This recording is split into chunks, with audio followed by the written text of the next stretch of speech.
Hi there, it's Christopher Plant here from Kismet Cowork, Take 2 with Liz Spikol. There we are. There's Liz.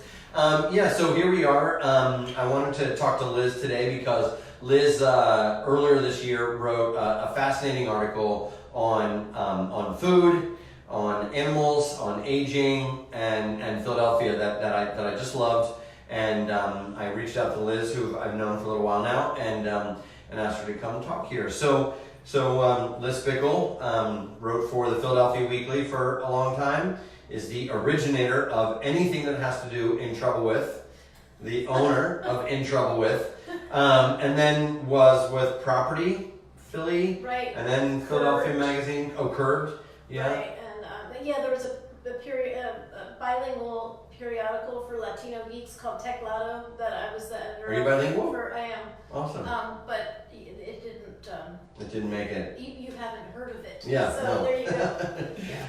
Yeah, and it's not because I don't speak Spanish. Yeah. Okay. Well. So really, what I wanted to talk about is you wrote this fascinating article, and I'm always in love with the stuff that you write, and reading this article, you talk about turning 50 in this article, and I also turned 50 this year, and it is obviously a little more than a manufactured landmark in a person's life. It definitely feels like something real. You're thinking about it years in advance and feeling it immediately after. And so tell me, like, what made you think about writing this article, and then how did it turn to food and animals? So, okay, I write this quarterly article, Spikol's Chronicles, for Philadelphia Magazine. I always forget that I have to write it, and so, because there's several months in between, and then I get an email from the editor saying, all right, so what are you thinking about? And then I think, oh my gosh, what am I thinking about? And so it's usually something that just like whatever is happening in my life at the time is what I will try to write about. Like I wrote, the last one that I wrote before this one was about birds and how amazing checked it out, yeah. birds are. And I wrote that, I didn't think that pitch would like actually sell, but yeah. I had just read this. You're like, wait a minute, you're actually letting me do this? Right, I know, because I sent an email and I said, well, I just read this amazing book about birds, and oh my gosh, birds are so amazing. And I kept on and the editor actually said, okay, let's go with it. So that gave me this excuse to talk to these people at National Geographic and do all this research on birds, and birds are amazing, so I'm just going to say that. Yeah, clearly birds absolutely freak me out. We don't even know how smart they are. Birds freak me out. And that was well received? People that was liked it? well received, and so it's usually just something that I'm interested in or that's happening with me. And so in this case, it was like my 50th birthday was coming up, and I was obsessing about that because people do obsess about these big milestone ages. And I was trying to make some changes in my life that I thought, because you sort of like all of a sudden you want to take stock. It's one thing, turning 40 I thought was like it was a big change for me, and I thought a lot about the way that women are treated differently in our culture as they get older, and 40 is this sort of like marker, especially if you read women's magazines, it'll be like, it's like sort of like everything below 40 and then all of a sudden 40 and above, and so that was a different kind of transition, but 50 seems really old to me. It doesn't, because we don't feel like we've gotten to this point. I still feel like very close to my college experience. Yeah, totally. So there's this sort of disconnect, and then there are things that are happening to you physically. Your hair's getting gray, your skin is whatever it is, whatever things are changing, and it's like you look in the mirror and you're like, what the heck is going on? So I thought that would be kind of interesting to write about. I had written a piece about perimenopause once, and so this was sort of about more like taking stock and what am I doing to take stock. Because now you are officially on the latter half of the journey. And so that's something that is kind of sobering. And so I've tried to do a lot of thinking about like, who do I want to be? Who am I? What does it mean to be me? And like, what kind of person am I in the world? And what am I doing to make the world a better place? And blah blah blah blah. All that. But one thing that I really felt, and I felt like, okay, there's a lot that I would like to do better, and there's some things I don't like about myself, but the thing that really seemed the most discordant to me I'm a total animal freak. Like a nut, right? Like a nut about animals. Yeah. And I would like to just talk about animals this whole time if we could. But we'll save some time for some animals. But I eat animals, and Yeah. I didn't just eat animals. Like I was like a devoted carnivore. Yeah. You know, I mean.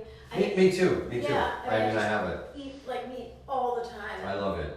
And it just felt like after, for a long time I think I could plead ignorance, but it's like how many times can you read like Michael Pollan or like whatever it is, Yeah. I'm in the world, I listen to NPR, like I know what's going on. And I just thought it's just time for me to get sort of like my values about animals in accord with my behavior. And I felt like, because the truth of the matter is, would I eat my dog? I mean, I wouldn't eat my dog, but I wouldn't eat Yeah. any dog. It's like. No, I thought that was a really interesting part in this article that I just reread last night. Is like, I wouldn't eat my own dog. Why should I eat a cow? And that's an interesting thing to think about, because Right. there is this idea that is frequently passed on by many people that there are these vast differences between types of animals. Right, and I feel like and I said that for a long time too, because I think I wanted to believe that because they're so tasty. Yeah. Like pigs are a really good example of like the tastiest food in the world. Yeah, And yeah. And like there's nothing better than bacon. Yeah. However, really, if you're gonna get real, pigs really no different than dogs. I mean, Yeah. if you're talking about like if what interests you about an animal is intelligence, ability to engage, emotionality, all of these things Connection, that, right, pigs the same thing. So it's like, so I just wanted to, I actually forced myself to do a lot of research. I started following all these Instagram accounts of like farm sanctuaries, because I thought, cows, okay, like the reason that I could make it okay in my mind to eat beef was because when I get a steak, which is just so delicious, it doesn't resemble a cow, right? There's nothing like it's it. totally divorced from, not only that, but I grew up in the city, like I don't know anything about cows, so Yeah. I felt like if I, writing this article would also give me the excuse to go to a farm and meet a cow. And like I felt like if I had an experience, That was something that you had been thinking about for a little while. Like, I want to meet a cow.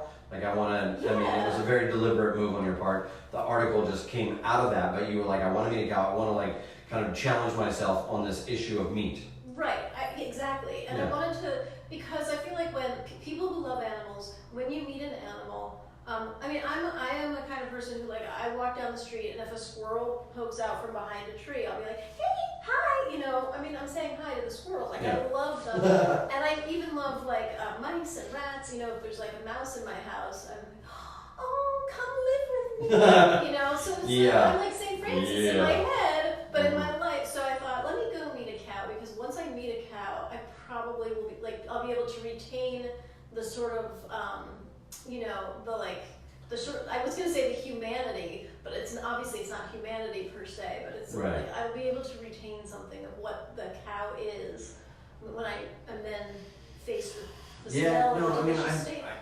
I also have so many friends who are vegetarians, who are vegans, and one very special friend of mine, tells a story about how he grew up and he was never like super comfortable with meat or animals at all, but he went to work in a restaurant and was given a box of soft shell crabs and was tasked with like essentially cutting off their faces. Oh wow. And because that's what you do to prepare a soft shell crab, to douse it in flour and throw it on the grill, is you like essentially run across the front of them and cut off their eyes and their mouth and like trim them and get them ready. And so the process of trimming out an entire case of soft shell crabs cured him of meat and fish, and he's a vegetarian. Wow. And and I'd like to say that like he's a super foodie but he's not.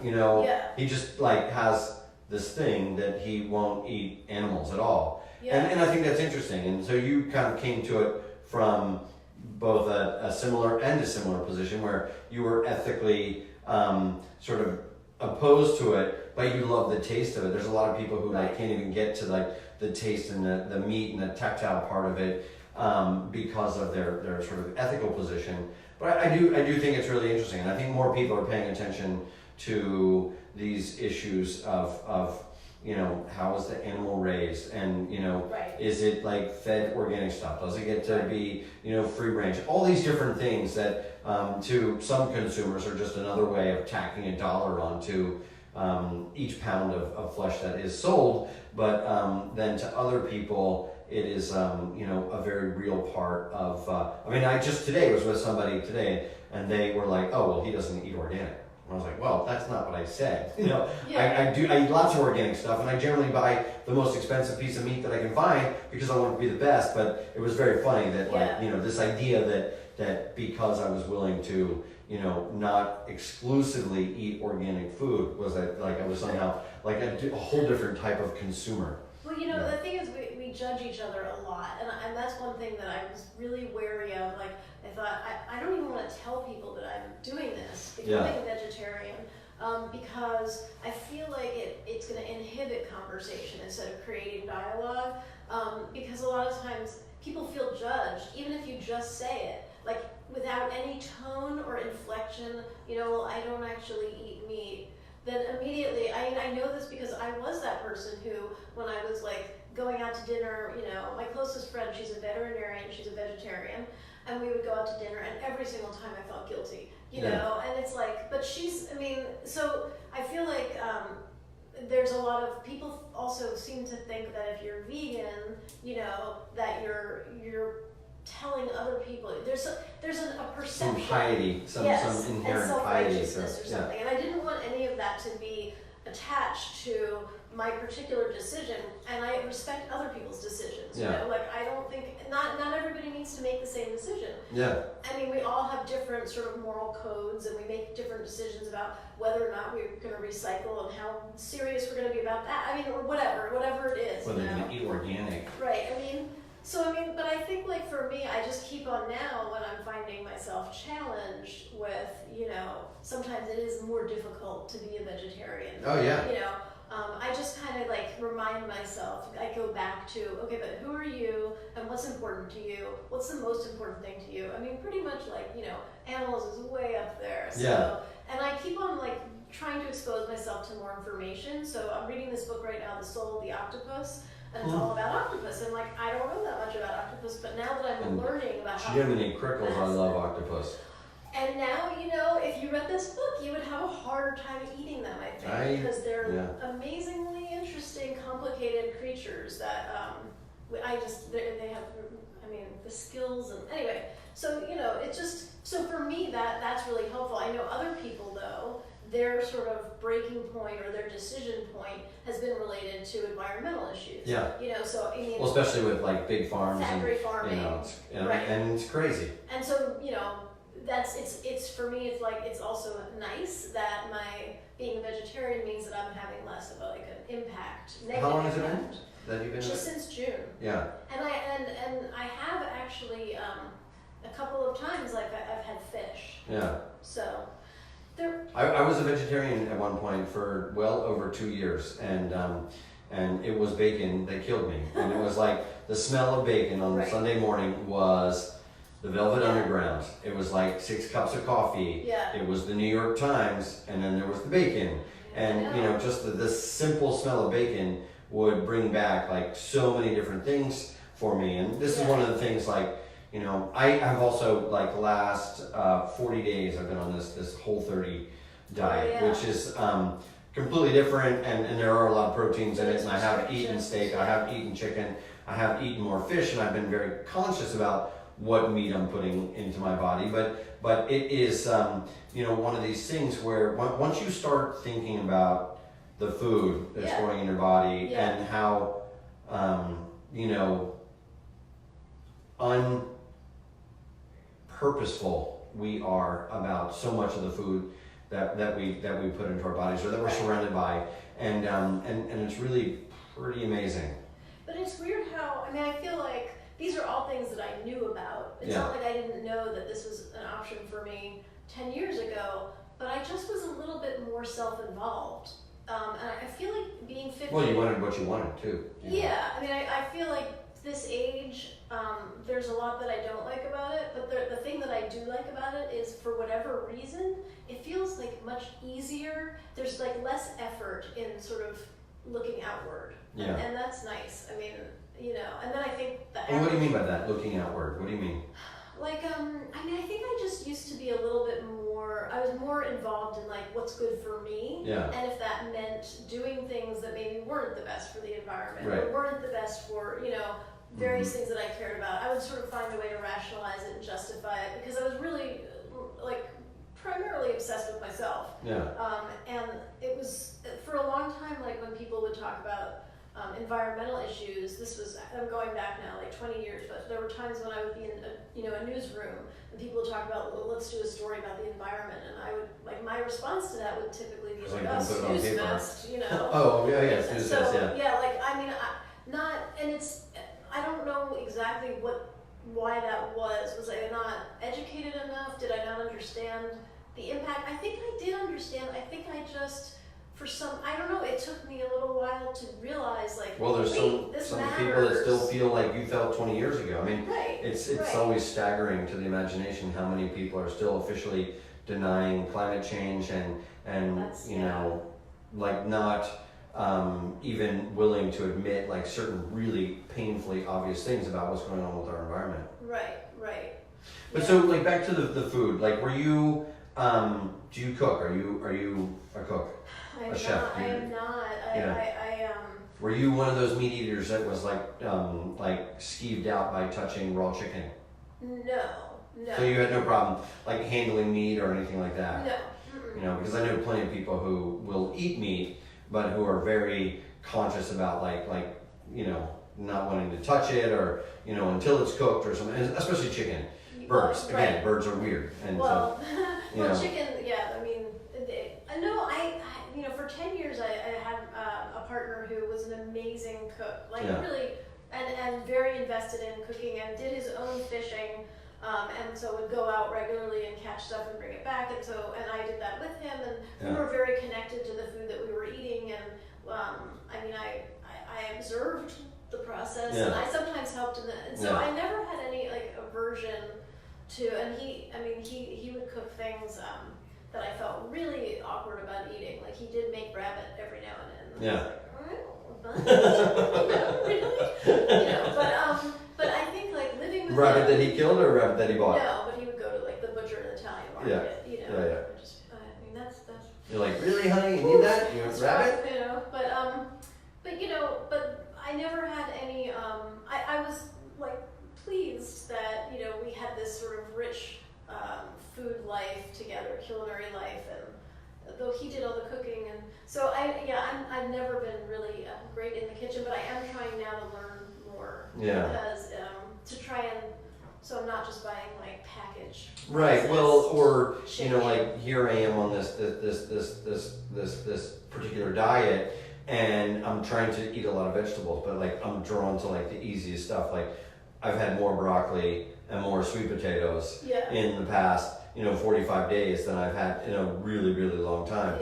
My wife and I figured out how to make this incredible mayonnaise with like egg yolk, lemon, garlic, and olive oil, and it's unbelievable. It's basically like a type of aioli, you know, but like I'm like literally slathering that on everything. And so like suddenly, you know, like this idea that I'm eating better makes mayonnaise, like legitimate mayonnaise, much more palatable and acceptable to me. Where I would never like stand around with like Hellmann's and like put it on each like you know, long slice of cooked sweet potato that I was having. But you know, figuring out how to make food interesting. And I think that one of the things that keeps a lot of people from moving away from proteins and you know, like the chicken and the beef and is that food then just becomes very unexciting. And and you know what? That's true. I mean, I feel like there's this whole. You're not going to try and bluff your way out of that one. I'm not, because that is something that, you know, it's like, I've been to veg,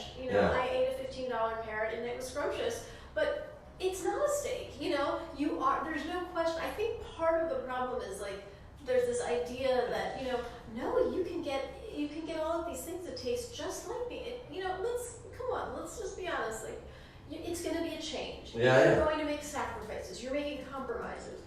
But, you Yeah, know. well, so in your article you said you went out and bought $250 worth of like fake stuff, and so you're buying like seitans and tofus and all these like kind of artificial like soy-based products or wheat-based products that were. I mean, it's amazing what they're trying to do now, and I don't know if you've seen these burgers that they inject with like beet juice so that when you bite into them that they actually like bleed. And at that point, it's kind of interesting.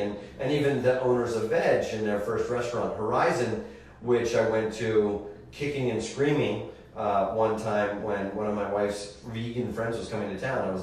She's like, we're going to Horizon. I was like, oh my God, I don't want to go there. And then we were like, my wife and I were like fighting over these like buffalo cauliflower fries that they had made. And like we bought a cookbook and we're like blown away. But at that time, they were very much into creating this sense that you could replace all meats with other proteins, which they've since moved away from. And veg is very certainly not that. They're trying to live just on the basis of the quality of the vegetables. But I will say at Veg, they have a soft pretzel there that they serve with a.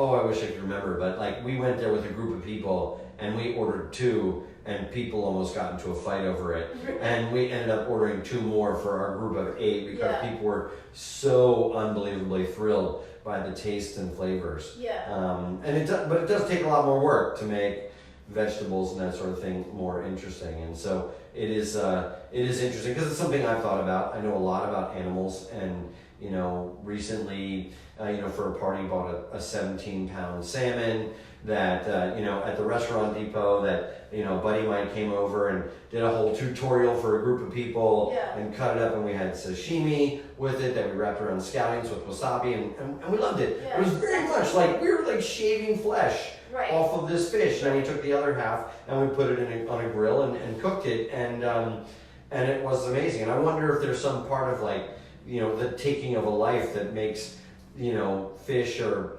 animals even more delicious, or I don't know what it is, or the flavors or what, but there is something that is so undeniable about eating meats that really is something that would be hard for me to turn my back on. And I've thought about being vegetarian or like doing it for a period of time, and I told you I did it once for 2 years, but it was I don't know that I was ever fully committed to doing it for my entire life. So I mean, I never say never. I don't want to, I mean, I'm really just doing this with all of the changes that I make in my life. I'm not going to promise myself that I'll never again. It's like when I first pitched the story to my editor, I said I got to grandfather in like 1 cheesesteak a year. Well, that's my cultural heritage here. I got, and even now I feel like, no, I'm not going to do that because I feel like that would just be weird on my stomach, whatever. But I feel like, for a long time I thought that I could just do the best that I could do. And which is all any of us can do, right? But, and then I thought like that's how but as it turned out that knowing that I could eat meat, I wasn't very good. So, and it's true. I have to admit that now that I'm being forced and I'm like going to these restaurants that have vegetarian options and trying. I mean, I'd never had seitan, right? And I'm like, wait, this is actually delicious. Really, you only just had seitan just recently? Yeah, and I loved it. It was great, So it's like, oh, well, I can. And I got these veggie meatballs that are so delicious. Like to me, they're just as good. Do you remember what they're made of? I don't know. Well, they're made out of like soy and but do they have like vegetable? They have vegetable. But it's like this company Garden, I guess, that makes frozen. They're frozen veggie meatballs, but like you would not know the difference. Right. I mean, not that that's the selling point, but they're really delicious. So it's like I mean, I'm just, and I am also discovering like, oh yeah, vegetables are kind of good. Like you just have to, but it is more work and it costs more. Like I'm shopping now at Whole Foods or Mom's Organic, and that's more, I'm only buying certified humane eggs, and those are more expensive. So, it's really, I feel like the whole project is only attainable to some people. It's not attainable to everybody. No. And I wish that there were more systems in place so that people could eat healthy, good vegetables and produce and have access to that. and at a reasonable price too. Yeah. So, you know. No, I mean, that's the big problem, right? Like Yeah. the healthier you eat, seemingly the more expensive it is. And it doesn't seem fair, you know, that all these things. But then when, you know, I don't know if you've ever grown anything in your backyard, but like it's really hard.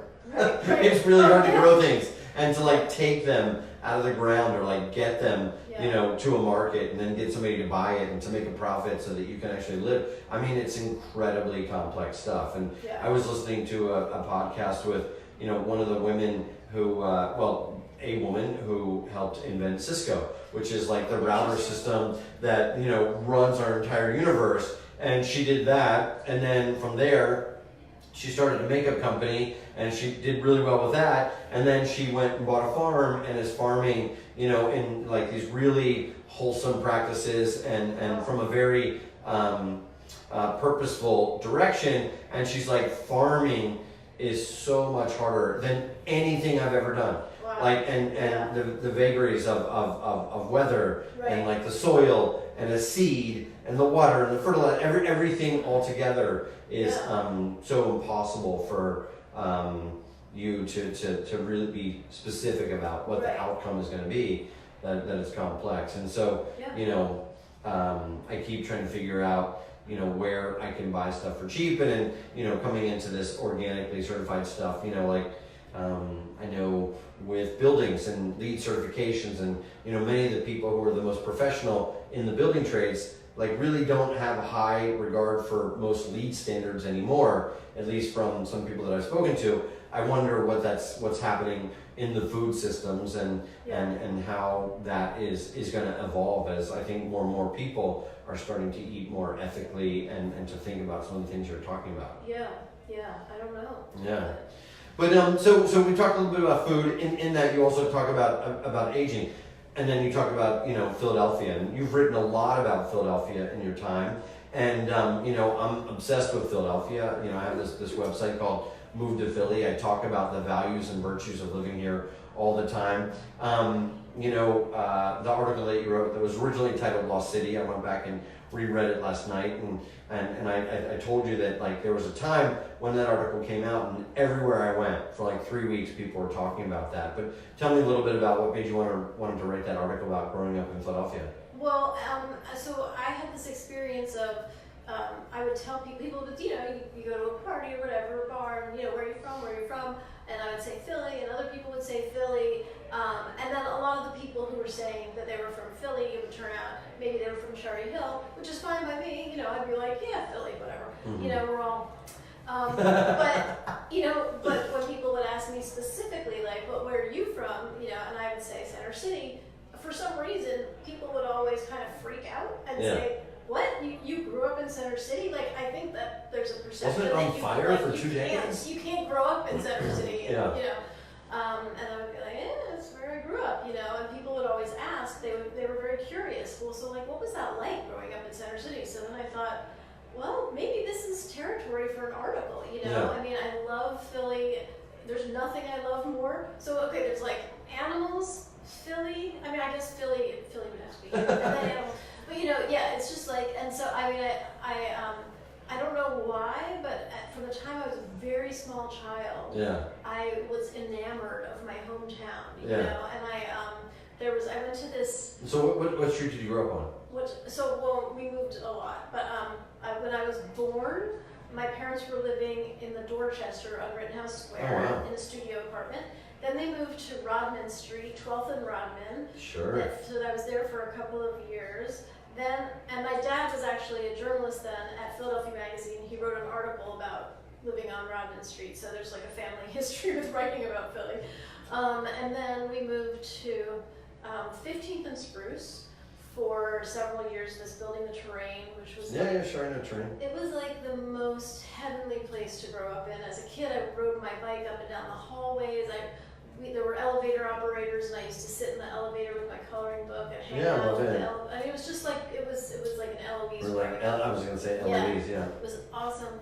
And then we moved to 23rd and Green, like in Mount Vernon, around there, for a couple of years, and then we moved to 22nd Spruce from the time I was like 12 to college. Oh, good.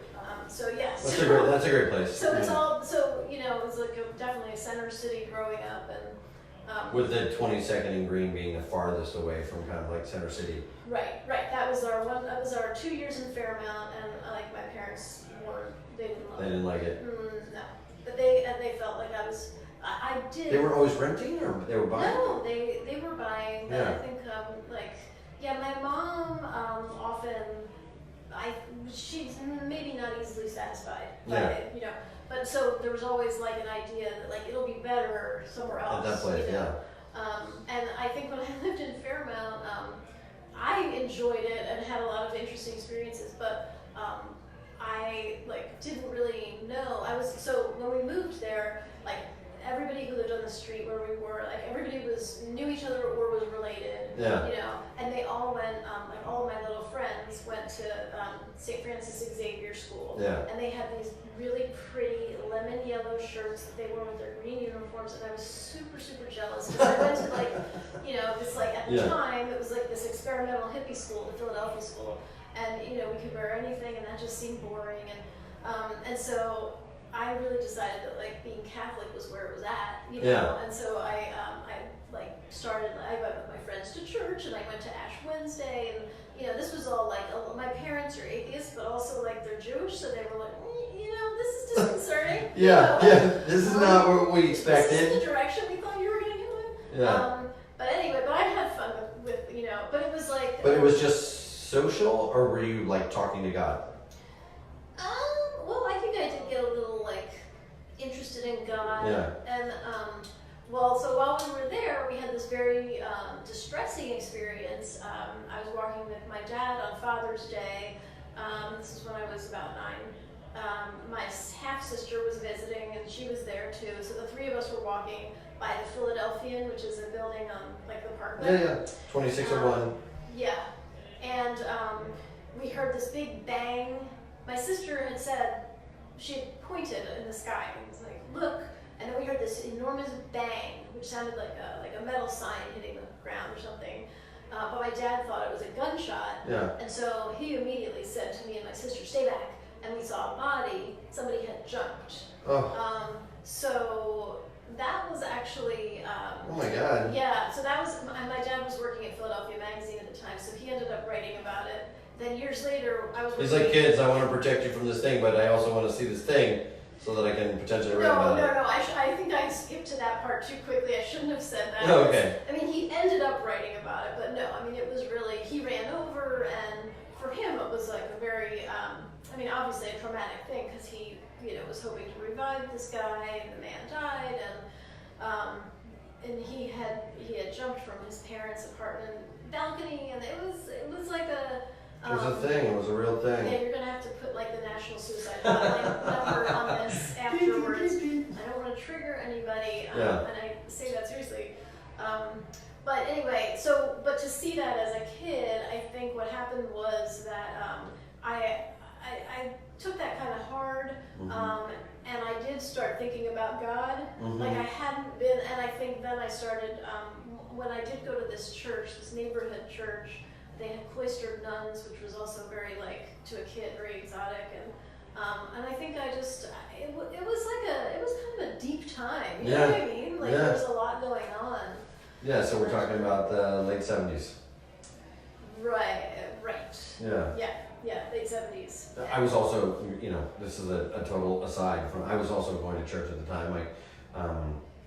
Both of my parents went to Jesuit college and Jesuit schools before that. And every other weekend, my parents were divorced. Every other weekend, I would go over to my grandparents' house and stay with them. And they were like very Catholic in that like 70s way, where I don't know what they really believed about in their Catholicism, but I know that they loved being part of the church, and they loved the social capacity of the church. And you know, my grandfather was an usher, and my grandmother helped count the money every Monday. And many times, I don't know why we were there so many Mondays, but I remember going over with all the ladies and counting the money on Mondays. But I mean, church was a big part of us. But I remember sitting there and, "Where are you?" You know, like I'm ready. Right. Like, let's start chatting.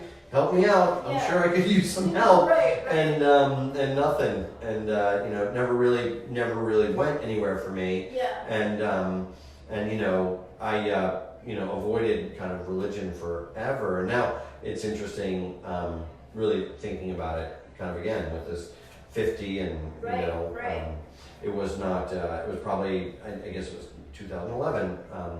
My father passed away, and but at the end of his life, when he was very sick, he became reattached to his Catholicism in a way that was very unexpected to me, and then we ended up having to have a Catholic burial for him, which was completely not in line with how I would have done it. It was not friendly. It didn't feel good. We had my sister-in-law had chosen a very specific reading from the Bible that we all felt was incredibly appropriate, and they would not let us read it. And I was stunned. I was angry, and really thought about subverting the process, but then figured my father's funeral was probably not the place to do that. But it's one of those things. But back to the Philadelphia stuff. Growing up in Philly, one of the things that you talked about was, and I think we talked about it beforehand, the inherent cynicism and the overarching assumptions of Philadelphians.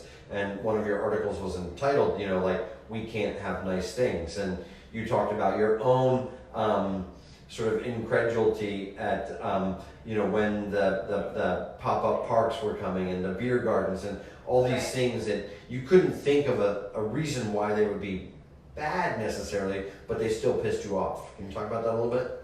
Yeah, I think it actually connects to, I didn't mean to bring it to a dark place with that, but I think when you grow up in a city, it doesn't really matter what part of the city you grow up in, you see stuff, you know? Like, there was a lot of weird stuff that happened in my childhood that happened just because we were in a big city, and I'm glad that I was exposed to it. But it also means that I think everybody is sort of carrying around some baggage. Yeah. And it makes you, it makes a lot of people, I think, who grew up in Philadelphia hardened, and it can be, it's interesting because I see that no matter what neighborhood you come from, and I think there's just like a sort of toughness that Philadelphians have and a sort of sense of but there's also a lack of pretension and a lack of interest in things that seem to imply finery or sophistication, right? And so the new Philadelphia today, it's very different than when I was growing up in Center City. It was not. It didn't seem all sparkly. It seems much more sparkly now, and there there's a lot more going on, and so to me it's like when I heard about pop-up beer gardens in Philly, there were so many things about that just seemed like, come on, like really this is. But then I went to a pop-up beer garden, and I'm not a beer drinker, but I was like, well, this is pleasant, and it was. What is terrible about this? What? And then it's like, in Philadelphia, I think there's so many struggles with gentrification and class issues and race issues, and it's like we have a lot of inequity and poverty in the city that doesn't get addressed or is insufficiently addressed. Well, and yet there's a lot of mixing between people of different races and different ages, different cultures, and different economic backgrounds. I think that's one of the things that I see in our city that you see much more than you see in Washington, D.C. or Boston. And New York is just this massive hodgepodge. Anyway, but in Philadelphia, when you go to 15th and Chestnut, you're touching everybody. And so nothing is hidden. I felt when I lived in Boston, the poverty was mostly hidden. And, it was way over there. And all this was good. And, but in Philly, it's very much out there. And, I know it from a different perspective of dealing with that, I am, ruthlessly optimistic, and I love all these new things and these ideas of trying out new forms of civic kind of urbanism and like adding and injecting new ideas into, some of what's happening in Philadelphia. And I would listen to people who would have these kind of these old school kind of could be viewed as cynicism, could be viewed as like just the experience of having grown up here. But it was interesting in a lot of your writing.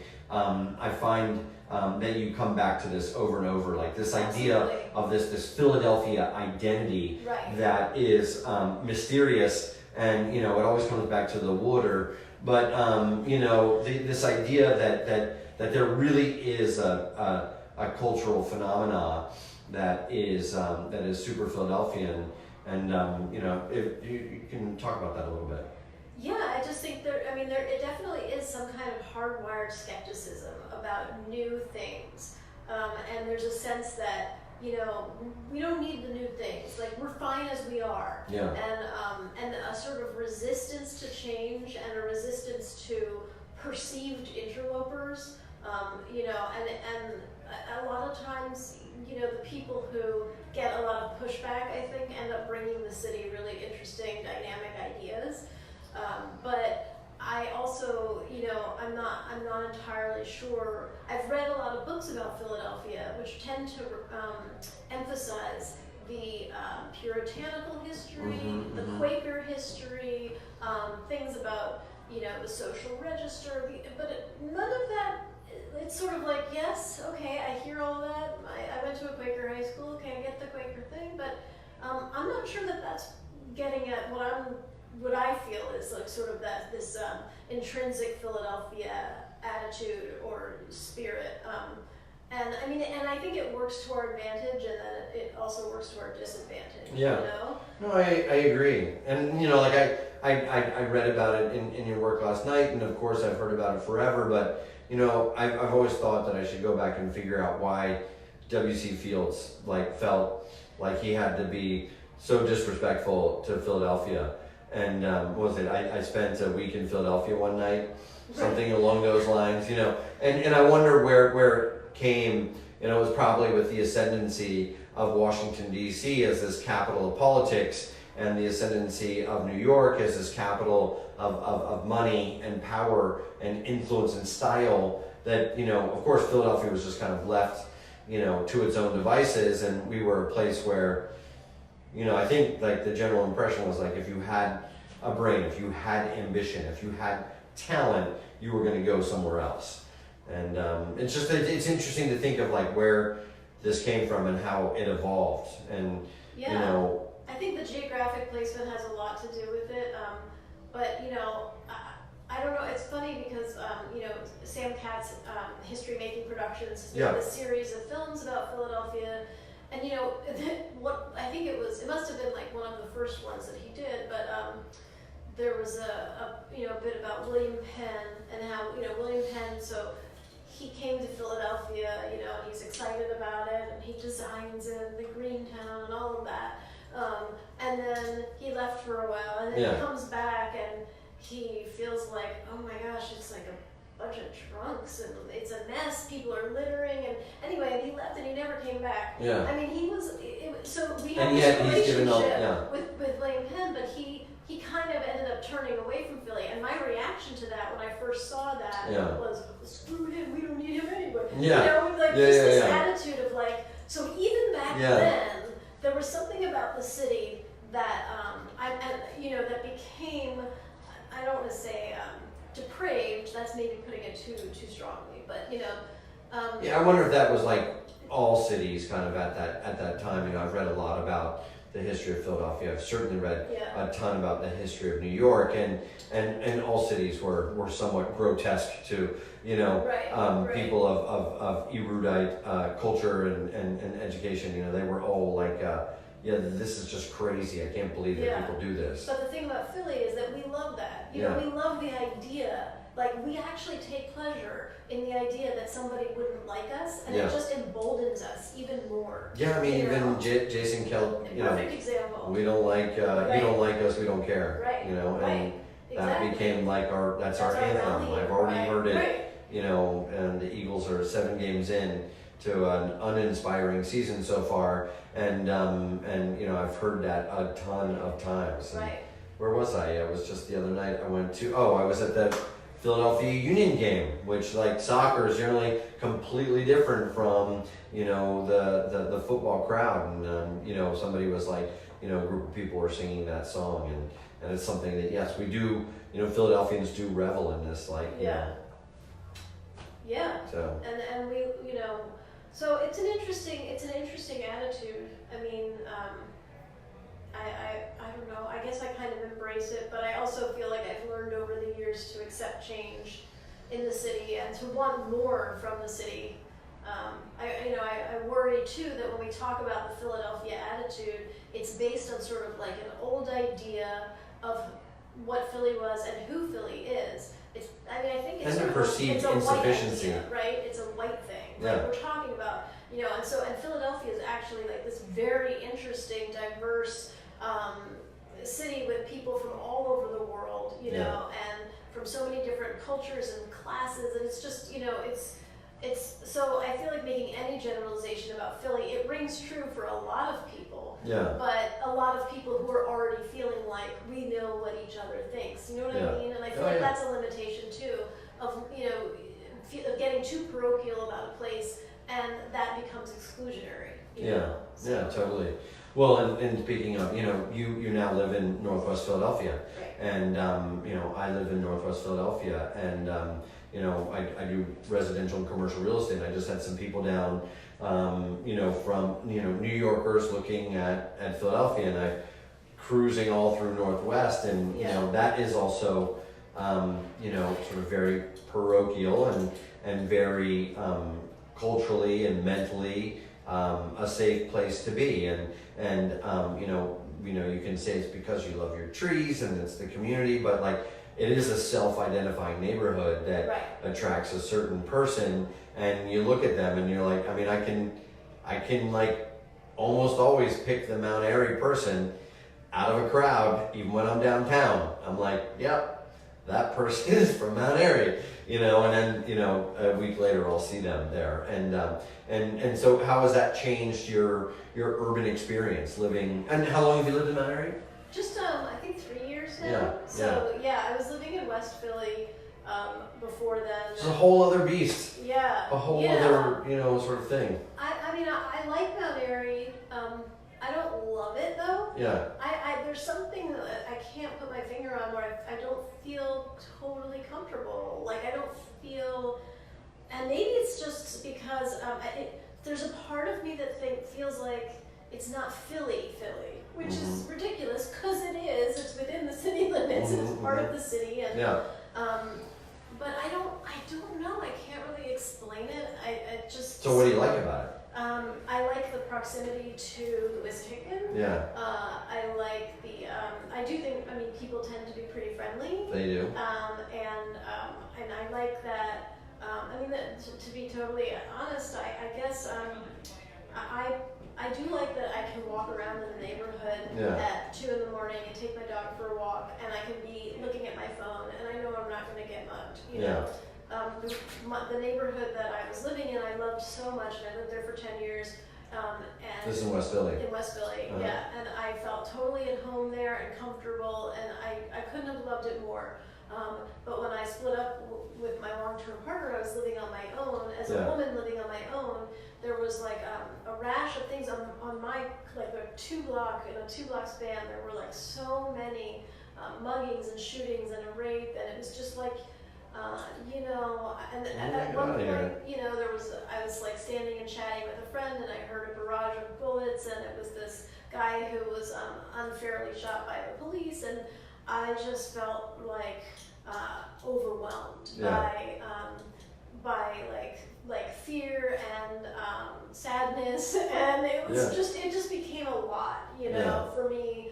Like a person with fragile mental health, I need to go somewhere where I'm not hearing like injustice take place. Yeah, it's so bald-faced. Well, you can find it in our neighborhood too, sometimes, but you're not completely immune there. But no, it is an interesting part of the city. I was not immediately drawn to it when I came to Philadelphia. We moved to Bella Vista and had a really nice time there, and when we came from Brooklyn, that felt like a really acceptable place to go, and it was very urban, but it had this otherness to it, and we loved going into the Italian market, but also I have kids, and we started thinking about that, and you know, and I think that drives a ton of the decisions about people getting out to the Northwest, and you know, but you know, the couple that I was driving around today were like, I feel like I'm in Westchester, you know, New York, and there is this leafy kind of suburban vibe to that neighborhood, which is probably what makes you know, the same part that makes you feel like it's not actually Philadelphia. And I say that I live, you know, in, you know, there's a ton of people who are whose experience of Philadelphia is uniquely downtown or North Liberties and Fishtown. And when I tell them, you know, that I live in Manayunk and that I have a business in Chestnut Hill, you know, they kind of work with this operating theory that they need to like take an entire day out of their lives to potentially visit me. Oh, I know. You know, when I'll like come down from that area to 10th and Spring Garden, I'll go up to Fishtown, I'll go down, you know, and have a drink at Bakken, and I'll go over here, and I'm all over the place, you know, but it's amazing how, and this is probably, I think, one of the new cultural differences of the way people are living in Philadelphia, living through Uber, living without cars, and pursuing, you know, a new, this kind of what people are calling New Philadelphia, or a new type of urbanism here, but it's super interesting. Yeah, I think you know, but I feel like the New Philadelphia thing. I mean, you know, it's crazy to see what Fishtown. I mean, when I was growing up, Fishtown was like, why would you wouldn't even go to Fishtown at all, because no, even when I was here, I mean, it just 10 years ago, I was avoiding Fishtown at all costs. It was like and then it completely changed. You know, but I continue to feel like all of these conversations about New Philadelphia are very like class and race. There's some, I don't know, and maybe I'm just sounding too much like a well-meaning white person, but I do feel like when we talk about New Philadelphia, are we really talking about everybody who lives in Philadelphia, or are we talking about white people? You know, and I don't know. Well, no, I mean, that's a really interesting question. I mean, you know, I told you that we're doing this Grateful event that's coming up, and one of the talks by this woman, Hillary Beard, is based very much around that, and about, you know, she talks about how she has openly targeted, you know, the rail park and Cherry Street Pier, and these people that put out like marketing for these new giant urban projects that don't have any black people in them.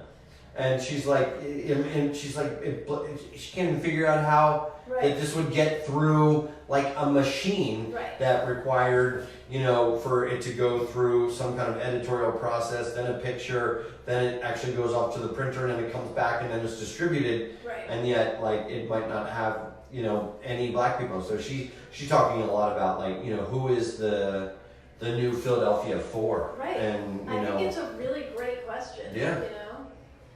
No, it's a nerve-wracking one, you know, because we're all like, well, we want safer cities, and, you know, I mean, one part of your article that you talked about, what you called the Lost City, was, you know, you're like, I don't like stepping in dog shit. I don't like, you know, being surrounded by litter, you know, but some of those were the things that like were very romantic about, you know, this old city that I grew up in. So it's you know, finding that balance is very complex. It's finding that balance and addressing I mean, we have, to me, I feel like the fact that Philadelphia has the highest poverty rate of any big city, that should be like our #1 job, is to deal with that. Like, it comes up over and over. I don't care if we have bike lanes, if we have that poverty rate, you know, like, I'll hold off on it, you know, I mean, and that's how I feel about a lot of like the big projects that get a lot of attention and people are excited, and it's like, I want to be excited too, but why do I keep feeling like nobody's looking over here, you know? And I feel like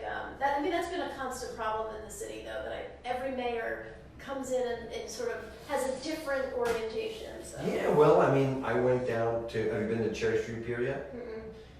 It's beautiful, right? It's this gigantic, enormous space that they're pumping heat into and electricity, and I was down there on a crisp fall day, and I was like, wonder how many homeless people you could get in here. You know, like, I was like, seriously, I was like, you know, this is awesome. Like, this is great. I love being here, but, and so, I mean, I get it. And, you know, when you talk about these projects that are happening, and it is disconcerting, and you're like, you got to build some of these amenities, like you talked about your man crush on Richard, Florida, and you know, and you have to do some of this creative class stuff, and you build it, and they will come, and all this stuff. And so yeah, you want to provide these amenities, but then you know, we just spent millions of dollars over here on the Parkway, and then like the same problems came right back. You know, like there are still people in tents, like barely holding on. You know, like right next to this gigantic Mormon temple that, you know, all this money was spent on. And we went through being displaced on the Parkway for a really long time. And the payback seems like so minimal. Like they covered some part of the Parkway or the 676, but like it's like it seems like it's this big. Why did it take 2 years? You know, and so I mean, where the money is getting spent, why it's getting spent, it's all a really confusing thing. I don't think there's right answers. I don't think there's, well, there could be wrong answers, but you know, it's something that needs to continue to be talked about. And you know, it brings it back around to bring us to the beginning of our because I find that, you know, here I am like doing all of this, like thinking about animals, and the reality is that, you know, most people who like if you walked by a homeless dog, a puppy that was like crying and dirty, and people have, you know, like it would be incredibly visceral on the reactions. Internet, it would go viral, you know, they're I saving this puppy, and you know, but people just like walk by homeless people all the time, and we don't, a lot of people just, we don't know what to do, and we're paralyzed and all of that, but I do feel like if we're all gonna sort of grow up together and start thinking about what matters, you know, then maybe we can integrate this notion of like shared humanity across the board for everybody. Okay, well, that's our wrap. Thank you very much. Well, thank you for spending time with us. I think that there's probably 100 other hours I could come up with in talking with you, and I hope that I do get to talk to you again in this format, but thank you for coming to Kismet, and thank you everybody for tuning in, and we'll see you again here at Kismet.